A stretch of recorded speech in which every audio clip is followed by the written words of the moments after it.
First, they called President Obama revolutionary. Then, they said he was a socialist. Now there's a new word to describe his presidency and the direction this country is going. Orwellian, today marks the 60th anniversary of the death of George Orwell, author of 1984 and Animal Farm. Did Orwell predict the future of the United States? We have Alex Jones, radio host, who thinks that George Orwell had it right. Tell me what you're thinking now. What does it mean if a country is Orwellian? Well, this is an Orwellian nation, and much of the planet is under a Orwellian system. Obama puts forward the two biggest defense budgets in U.S. history.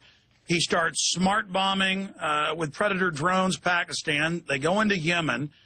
He expands the Patriot Act. He expands rendition, secret arrest, torture.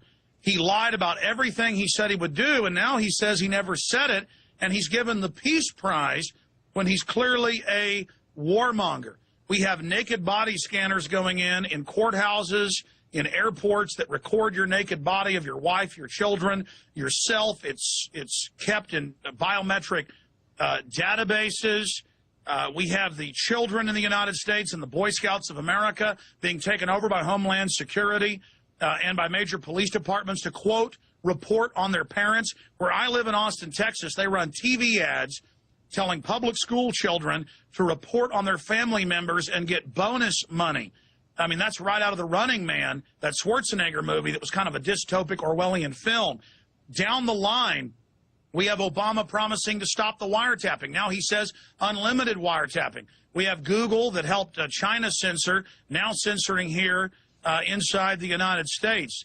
So on every single front, right down the line, it is more Orwellian than even Orwell would have thought. 2 years ago, Google announced they're going to use the onboard microphones and cameras on all the new laptops and computers to let computers listen to you and watch what's happening in your house live time to create psychological profiles on what you're doing. And so we are living more and more in a 1984 Orwellian state where war is peace, torture is good, where media manipulation is good, where politicians say one thing one day, another thing the next, where Obama says he wants peace with countries like Russia, but then always goes back on the promises he's made, where Georgia attacks a Russian-held enclave, and then our media, CNN, says that Russia attacked. I mean, the good news is, though, in 1984, you didn't have an informed population, an armed population, and they would have gotten away with these type of hoaxes. Now, they're trying Orwellian systems, but it's blowing up in their face. They tried the swine flu fraud. That hoax is now exposed, even mainstream news, as a complete fraud and dangerous vaccine. So it's very Orwellian, except for one respect. The people are free. They're waking up. They're saying no to the fake neocon Republicans and the corporate prostitutes like Barack Obama. So freedom is on the march, and Big Brother is in trouble. But yes, Big Brother is engaging in all of his usual scams. Real quick, Alex, let's talk about Animal Farm. George Orwell wrote this book to criticize Stalin and his betrayal of the Russian Revolution. Do you see any comparison here between Stalin's Russia and Obama's United States?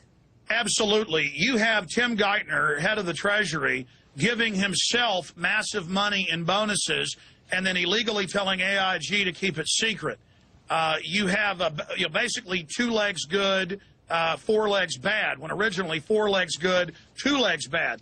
So it is right out of Animal Farm. All right, Alex Jones, thanks so much for joining us on this 60th anniversary of George Orwell's death.